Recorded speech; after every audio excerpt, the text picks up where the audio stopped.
Shalom teman-teman sekalian yang dikasihi dalam Tuhan kita Yesus Kristus. Kembali lagi pada video kali ini kita akan bersama-sama belajar tentang pendidikan agama Kristen untuk kelas 8 SMP. Dan pada kesempatan hari ini saya akan membahas dalam tema apa itu berdoa. Dan bersama saya Pendeta Felix Andaria. Sebelum kita lanjut ke pembahasan, mari kita sama-sama bersatu dalam doa. Mari kita berdoa. Bapa dalam kerajaan sorga, terima kasih ya Tuhan atas kesempatan pada hari ini kami boleh kembali untuk belajar tentang pendidikan agama Kristen. Dan pada kesempatan hari ini kami akan membahas tentang apa itu berdoa. Biarlah Tuhan sendiri mau menuntun kami dari awal hingga akhir video ini agar kami dapat memahaminya dengan baik. Sertai kami ya Tuhan dalam video kali ini atau video pembelajaran kali ini. Kami berdoa dalam nama Tuhan Yesus. Amin. Baiklah teman-teman sekalian yang dikasihi dalam Tuhan kita Yesus Kristus, pada kesempatan kali ini saya tadi sudah menjelaskan atau sudah memberitahu bahwa topik kita atau tema kita pada kesempatan hari ini adalah apa itu berdoa. Kita mulai dari slide pertama. Kita belajar yang pertama juga tentang arti berdoa dalam Alkitab. Di sini tertulis berdoa artinya adalah permohonan harapan, pujian dan ungkapan syukur kepada Tuhan. Di dalam doa juga terdapat hubungan yang akrab antara manusia dengan Tuhan. Jadi maksudnya adalah berdoa itu bukan hanya sekedar berbicara saja, tetapi yang menjadi intinya adalah permohonan harapan, pujian dan ucapan syukur. Inilah yang menjadi inti atau pokok dari doa. Jadi ketika kita berdoa, kita menyampaikan suatu permohonan dan harapan kepada Tuhan. Sekaligus kita juga memuji kebesaran namanya dan juga mengucap syukur atas apa yang kita terima selama ini. Selanjutnya adalah berdoa tidak hanya berbicara kepada Allah yang tadi saya sudah sampaikan, tetapi juga mendengarkan suaranya, kehendaknya dan rencananya bagi setiap orang yang percaya. Nah teman-teman sekalian, terkadang ketika kita berdoa, kita hanya memohon saja atau meminta saja, tetapi kita tidak mendengarkan suara Tuhan. Dalam berdoa kita juga belajar untuk mendengarkan suara Tuhan. Apa jawaban Tuhan? Terkadang doa-doa kita yang kita sudah sampaikan mendapatkan respons yang sebaliknya dari Tuhan, dari Allah. Kita meminta B tetapi direspon C. Kita meminta F direspon D. Tetapi ada juga doa-doa yang kita minta sama jawabannya dengan Tuhan yang Tuhan berikan. Ketika kita meminta doa untuk naik kelas misalnya, Tuhan sendiri yang juga akan memberikan kita permintaan tersebut, yaitu naik kelas. Atau kita meminta nilai ujian kita bagus, baik, Tuhan juga memberikan nilai kita baik dan tinggi. Tetapi ada kalanya tidak demikian ya teman-teman. Oleh sebab itu, ketika kita berdoa, kita tidak hanya berbicara kepada Allah, tetapi juga ini ya teman-teman ya, mendengarkan suaranya. Seperti tadi saya sudah sampaikan, ketika kita meminta sesuatu, apa yang kita minta terkadang tidak sesuai dengan keinginan Tuhan. Oleh sebab itu, doa-doa kita juga harus disampaikan dengan benar dan mendengarkan suara Tuhan juga, sehingga apa yang kita inginkan tidak akan berbeda dengan Tuhan yang berikan. Seperti itu ya teman-teman ya. Semoga paham tentang permintaan doa ini. Selanjutnya dengan doa kita dapat berbicara kepada Allah tentang diri sendiri, tentang orang lain, pemerintah, atau keadaan dunia ini. Nah, ini isi doa kita ya teman-teman. Kita bisa berdoa kepada kita sendiri, lalu mungkin pada teman-teman kita, pada orang lain, pada guru kita, atau pada orang tua kita, pemerintah Indonesia, dan keadaan seluruh dunia ini di negara-negara yang lain. Nah, inilah yang mungkin garis besar yang dapat kita sampaikan dalam doa-doa kita.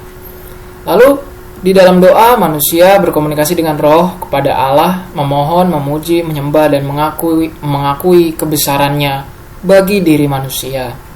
Nah, ini tadi dalam konteks puji-pujian ya teman-teman yang di sini ya tadi ya. Jadi puji-pujian, kita memuji, menyembah, dan mengakui kebesaran nama Tuhan. Itulah beberapa isi dari doa. Selanjutnya kita akan membahas tentang doa Bapa kami. Kita semua tahu apa isi doa Bapa kami, dan pastinya kita semua juga sudah hafal ya tentang doa Bapa kami. Matius 6 ayat 9 sampai 13 di situ jelas dikatakan atau jelas tuliskan, yaitu doa Bapa kami yang diajarkan oleh Tuhan Yesus sendiri. Doa ini mengandung makna yang sangat dalam karena menempatkan manusia sebagai umat yang sangat memerlukan Allah Bapa dalam kehidupannya setiap saat.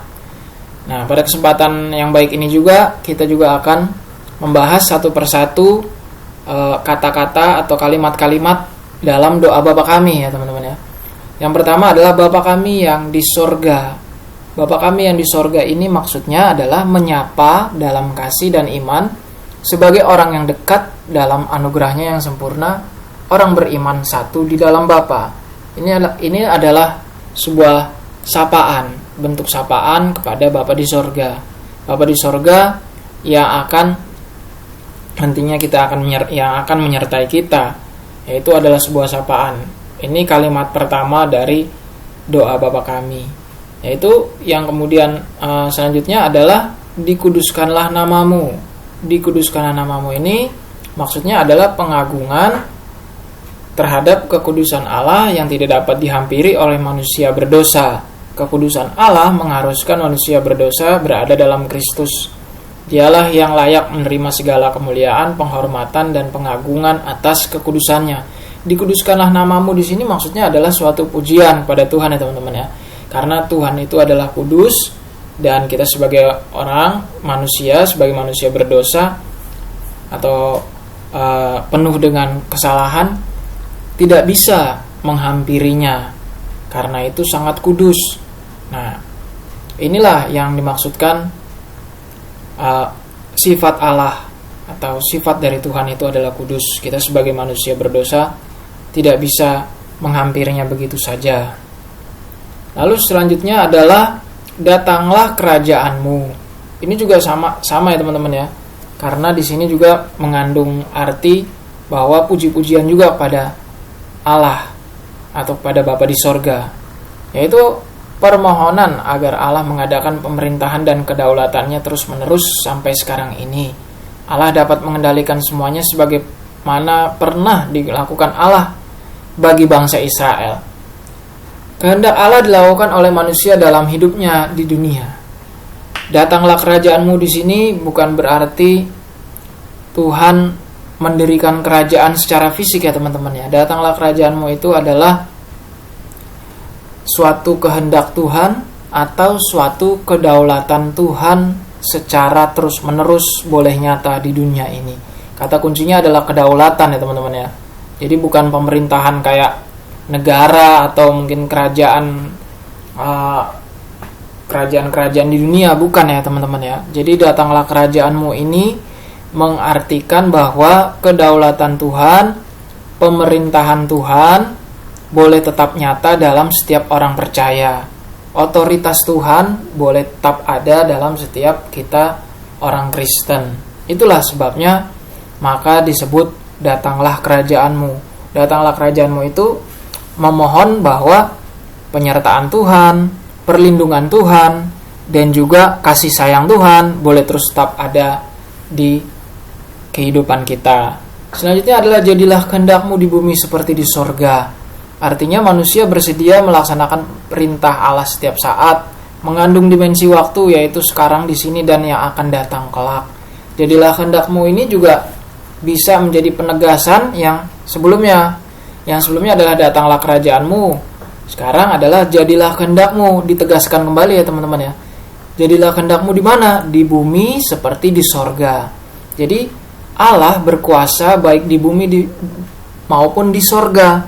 Ketika kita di bumi, Tuhan juga berkuasa, berkehendak. Artinya manusia juga bisa melaksanakan perintah Allah setiap saat. Artinya di bumi ini ya teman-teman ya. Mengandung dimensi waktu. Dimensi waktu yaitu sekarang dan yang akan datang. Nah, sekarang, kalau ya waktu yang sekarang kita masih bisa hitung atau bisa rasakan, tetapi yang akan datang inilah adalah rahasia Tuhan ya.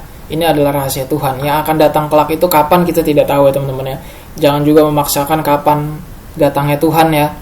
Jadi artinya kita tidak tahu yang akan datang itu kapan. Yang pasti selama kita masih ada di bumi ini, Tuhan pasti akan menolong dan menyertai kita. Lalu selanjutnya adalah berikanlah pada hari ini makanan kami yang secukupnya. Di sini mengandung arti kerendahan hati, memohon yang secukupnya dari Allah. Mengajarkan untuk menjauhi keserakahan dan ketamakan. Allah pasti memberikan apa yang benar-benar diperlukan oleh manusia. Nah, di dalam doa Bapa Kami ini juga diajarkan supaya kita memohon untuk diberikan rezeki ya, atau materi yang secukupnya. Materi yang secukupnya ini adalah berasal dari Allah juga. Oleh sebab itu, Allah sendiri mengajarkan kepada kita bahwa ketika kita meminta sesuatu kepada Tuhan yang bersifat materi, yang bersifat fisik, artinya adalah makanan, minuman, pakaian, dan lain sebagainya, itu harus yang secukupnya. Artinya yang secukupnya adalah ya yang seperlunya saja, tidak usah yang berlebih-lebihan gitu ya teman-teman ya. Jadi jangan sampai ketika kita meminta sesuatu pada Tuhan terlalu berlebihan. Itu juga tidak baik ya teman-teman ya. Di dalam doa Bapa Kami ini dijelaskan bahwa sebagai orang Kristen kita juga harus hidup sederhana, hidup secukupnya gitu ya. Bukan hidup miskin ya teman-teman ya. Jangan salah, hidup yang secukupnya. Secukupnya itu artinya adalah ya kita apa yang kita inginkan, apa yang kita butuh, itulah yang kita minta. Jangan kita tidak membutuhkan barang tersebut, tetapi kita memintanya kepada Tuhan hanya sebagai gengsi saja, melihat teman kita atau orang lain memiliki sesuatu yang tidak kita punya, kita juga ingin memilikinya. Tidak seperti itu ya teman-teman ya. Jadi artinya ketika kita berdoa, kita juga harus memintanya dengan secukupnya, meminta sesuatu atau materi yang secukupnya, yang memang dibutuhkan oleh kita. Jangan sampai karena melihat orang lain memiliki sesuatu hal yang mewah gitu, nah kita juga mau menginginkannya. Itu nantinya akan terjerumus dalam ini ya teman-teman ya, keserakahan dan ketamakan. Karena ketika kita sekali saja kita menginginkan sesuatu dari orang lain, kita tidak akan pernah puas gitu ya. Kita tidak akan pernah puas, kita akan meminta lagi. Padahal apa yang kita minta tidak diperlukan oleh kita. Itu sangat tidak baik ya teman-teman ya. Selanjutnya, ampunilah kami akan kesalahan kami seperti kami juga mengampuni orang yang bersalah kepada kami. Di dalam doa Bapa Kami juga mengajarkan untuk mengampuni sesama kita, seperti Tuhan telah mengampuni kita sebagai orang berdosa. Tuhan sendiri mengampuni kita sebagai orang berdosa. Oleh sebab itu Tuhan mengajarkan bahwa kita juga bisa mengampuni orang lain yang mempunyai kesalahan pada kita. Manusia mengakui keberadaannya sebagai manusia berdosa dan memerlukan pengampunan dari Allah. manusia juga mempunyai kewajiban untuk mengampuni orang yang bersalah padanya. Allah mengampuni manusia karena kasih dan karunia-Nya, bukan karena kita mengampuni orang lain. Mengampuni orang lain merupakan akibat dari pengampunan dari Allah. Nah, di sini jelas ya teman-teman ya, karena ketika kita sudah diampuni oleh Allah, kita wajib untuk mengampuni orang lain ya. Kewajiban kita untuk mengampuni orang yang bersalah. Ketika kita sudah diampuni oleh Tuhan, oleh Allah, kita selayaknya, sudah sepatutnya dan sewajarnya kita juga berkewajiban untuk mengampuni orang yang bersalah pada kita. Jadi mengampuni orang lain itu adalah akibat dari pengampunan Allah. Jadi yang pertama adalah mengampuni Allah mengampuni orang kita sebagai manusia berdosa, dan kita mengampuni sesama kita yang juga berdosa. Begitu ya teman-teman ya. Jadi jangan sampai salah jangan sampai salah paham untuk mengampuni orang lain. Kita dulu diampuni oleh Tuhan. Ketika kita sudah diampuni oleh Tuhan, kita wajib untuk mengampuni sesama kita. Gitu ya teman-teman ya. Lalu yang selanjutnya adalah, dan janganlah membawa kami ke dalam pencobaan, tetapi lepaskanlah kami daripada yang jahat. Tuhan tidak pernah mencobai umatnya. Manusia memerlukan Allah yang dapat melepaskannya dari kejahatan dosa, dan kita memohon pengendalian Allah dalam kehidupan kita. Nah, jadi artinya teman-teman, janganlah membawa kami ke dalam pencobaan ini, itu membuktikan bahwa kita memerlukan Tuhan untuk melepaskan dari pencobaan. Pencobaan di dunia ini sangat bahaya ya teman-teman ya. Jadi kita memerlukan Tuhan yang pastinya tidak pernah mencobai umatnya. Ini dalam Yakobus 1 ayat 13 sudah diterangkan. Jadi artinya manusia memerlukan Allah yang dapat melepaskan dari kejahatan atau dosa.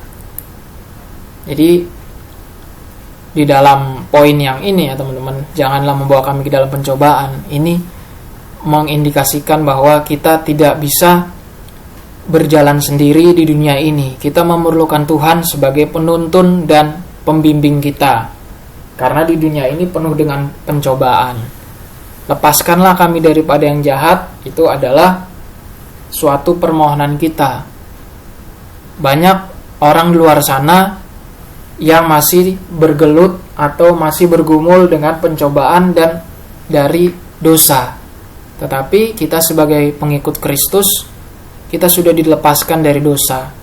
Kita sudah terbebas dari dosa. Oleh sebab itu, kita terus memohon kepada penyertaan Tuhan untuk tidak lagi jatuh ke dalam pencobaan dan tidak lagi dikungkung gitu ya, atau dijerat dari atau oleh dosa. Lanjutnya adalah, nah ini yang terakhir dalam doa Bapa kami ya, karena Engkaulah yang mempunyai kerajaan dan kuasa dan kemuliaan sampai selama-lamanya. Ini juga mengandung pengakuan dan puji-pujian. Jadi setelah tadi di awal kita memuji Tuhan, di akhir juga memuji Tuhan, karena Engkaulah yang punya kerajaan dan kuasa dan kemuliaan sampai selama-lamanya. Puji-pujian terhadap Allah yang punya kerajaan, kuasa, kemuliaan yang tidak dapat diambil atau dikurangi dengan cara apapun. Pengakuan atas kesempurnaan ini atau kesempurnaan Allah ini dan kedaulatannya atas manusia dan alam semesta. Jadi artinya kita juga pada saat mengakhiri doa, kita juga memuji nama Tuhan ya teman-teman ya. Artinya dialah yang berkuasa dan berdaulat pada dunia ini. Bagian yang selanjutnya adalah cara berdoa yang benar. Kalau tadi kita sudah menyimak doa Bapa kami yang adalah doa yang diajarkan oleh Tuhan. Sekarang kita memahami atau membahas tentang berdoa yang benar. Unsur-unsur doa yang harus dipahami adalah yang dalam doa yang benar ya. Yang pertama adalah puji-pujian. Puji-pujian ini adalah ekspresi iman pada siapa doa disampaikan, menunjukkan kekaguman dan rasa hormat kepada Tuhan. Yang tadi ya, misalnya Bapa kami yang ada di sorga, dikuduskanlah namamu, datanglah kerajaanmu. Nah itu puji-pujian ya teman-teman. Lalu yang kedua, pengakuan dosa. Mengenai pengakuan manusia sebagai orang berdosa untuk memohon pengampunan kepadanya, sekaligus memohon kekuatan untuk mengampuni sesama kita. Jadi artinya ketika kita melakukan suatu doa, kita juga harus mengakui dosa juga. Artinya kita juga berserah diri, merendahkan hati kepada Tuhan bahwa kita bersalah. Sesungguhnya kita berdosa. Oleh sebab itu, dalam doa kita harus ada pengakuan dosa. Itu artinya teman-teman ya. Lalu selanjutnya adalah pengucapan syukur. Pengucapan syukur ini berterima kasih atas segala berkat dan pemeliharaan Tuhan. Dalam keadaan suka duka, sakit, sehat sakit, senang sedih dan sebagainya, kita wajib mengucap syukur dalam doa kita. Pengucapan syukur ini juga sangat penting. Setelah pengakuan dosa, kita juga mengucap syukur masih bisa diberikan kekuatan, kesehatan dan kehidupan di dunia ini ya teman-teman. Jadi artinya tidak hanya mengakui dosa kita, tetapi juga harus mengucap syukur atas apa yang Tuhan berikan pada kita sekarang ini. Lalu yang selanjutnya adalah permohonan. Nah, ketika kita sudah mengajukan pengucapan syukur, kita juga permohonan. Nah, apa permohonan kita? Yaitu harapan yang disampaikan kepada Tuhan yang pasti dijawab oleh Tuhan. Nah, jawaban Tuhan seperti tadi yang sebelumnya saya sudah bilang, ya, tidak, tunggu dulu. Nah, ini jawaban-jawaban Tuhan ya teman-teman ya. Ketika kita menyampaikan doa kita padanya, itu semua adalah kehendak dan waktunya. Nah, misalnya ketika kita berdoa untuk kenaikan kelas misalnya, kenaikan kelas yang paling simpel aja ya teman-teman ya, kenaikan kelas. Apakah kita dijawab sama Tuhan langsung? Tidak ya. Artinya kita perlu adanya suatu usaha. Untuk naik kelas harus ngapain dulu nih teman-teman ya? Pastinya harus belajar, harus mengikuti ujian pastinya ya teman-teman. Kalau tidak mengikuti ujian, misalnya ujian kenaikan kelas atau ujian nasional misalnya ya, itu kan harus diikuti. Kalau tidak ya kita tidak bisa naik kelas gitu ya. Jadi apa yang kita mohonkan, apa yang kita harapkan, kita juga perlu usaha. Atau mungkin apalagi misalnya kita mau berdoa supaya kita sehat, supaya kita tidak sakit ya, kita diberikan kekuatan terus menerus. Nah itu juga perlu usaha juga. Bagaimana mungkin kita mau sehat tetapi kita hujan-hujanan misalnya ya teman-teman ya. Misalnya ada hujan, main hujan, pastinya akan sakit ya teman-teman. Tapi kalau misalnya kita mau sehat terus habis itu kita menjaga diri kita supaya tidak terkena penyakit, nah itu baru mungkin masih bisa ya teman-teman. Atau mungkin kalau misalnya ada lagi sakit, misalnya pusing atau batuk pilek, kalau misalnya mau sehat ya pastinya kita ada usaha juga. Selain berdoa kita juga minum obat ya. Jadi kalau misalnya tidak minum obat ya nggak sembuh-sembuh ya penyakitnya teman-teman. Itu sederhana ya contohnya, dan masih banyak contoh yang lain yang teman-teman bisa sampaikan ya teman-teman. Nah, lalu selanjutnya adalah di sini ada juga doa yang disampaikan dengan cara seperti ini ya. Doa juga harus disampaikan dengan cara yang pertama adalah tekun ya. Yang namanya berdoa kita tidak Senin Kamis ya teman-teman ya, atau mungkin cuma seminggu sekali atau seminggu 2 kali, tetapi harus terus menerus kita ucapkan doa kita secara terus menerus, tekun, tidak jemu-jemu untuk berdoa, untuk terus berdoa, semangat dalam menyampaikan hal-hal yang kita inginkan kepadanya. Kalau misalnya hanya 1-2 kali yang kita inginkan kita sampaikan, ya Tuhan juga akan pasti bilang, waduh ini tidak serius nih ya untuk memohon gitu ya, cuman 1-2 kali habis itu tidak disampaikan lagi ya. Nah itu Tuhan juga pasti akan berpikir seperti itu. Oleh sebab itu kita harus tekun di sini ya, dalam setiap hari kita mengajukan atau menyampaikan permohonan kita.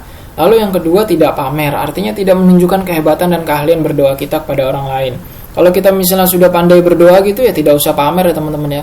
Misalnya kita doanya udah panjang-panjang, berbelit-belit lagi gitu ya. Terus kita menyombongkan diri kepada teman-teman kita yang belum bisa berdoa. Tidak seperti itu juga. Yang namanya doa yang benar ya sesuai dengan Alkitab, masuk kamar, kunci pintu, dan menghadap kehadirat Tuhan dengan sepenuh hati, dengan kerendahan hati ya teman-teman. Jadi tidak usah menunjukkan kehebatan kita sebagai yang sudah pintar berdoa. Lalu yang ketiga, tidak bertele-tele. Artinya teman-teman, to the point aja ya teman-teman. Kalau misalnya kita mau berdoa, apa yang kita mohonkan, apa yang kita mau sampaikan pada Tuhan, langsung saja ke poinnya. Apa sih yang kita mau inginkan pada Tuhan gitu ya. Inti doa saja yang disampaikan, sebab Tuhan telah mengetahui segala kebutuhan umatnya. Nah, inti doa saja yang disampaikan ya teman-teman. Jangan terlalu muluk-muluk, jangan terlalu berbelit-belit ya. Karena Tuhan sendiri juga sudah mengetahui kok apa yang kita mau ya. Cuman Tuhan maunya kita menyampaikan enggak gitu ya. Serius enggak dalam permohonan kita. Kalau misalnya kita tidak serius, ya mungkin Tuhan juga tidak akan memberikan apa yang kita mau gitu ya.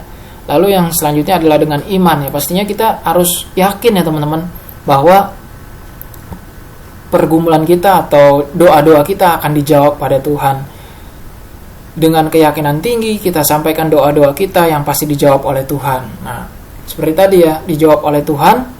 Kita beriman dengan teguh, dengan kuat gitu untuk memperoleh jawaban dari Tuhan. Bisa tadi ya 3 jawabannya kalau saya tadi bilang ya, iya, tidak, atau tunggu dulu.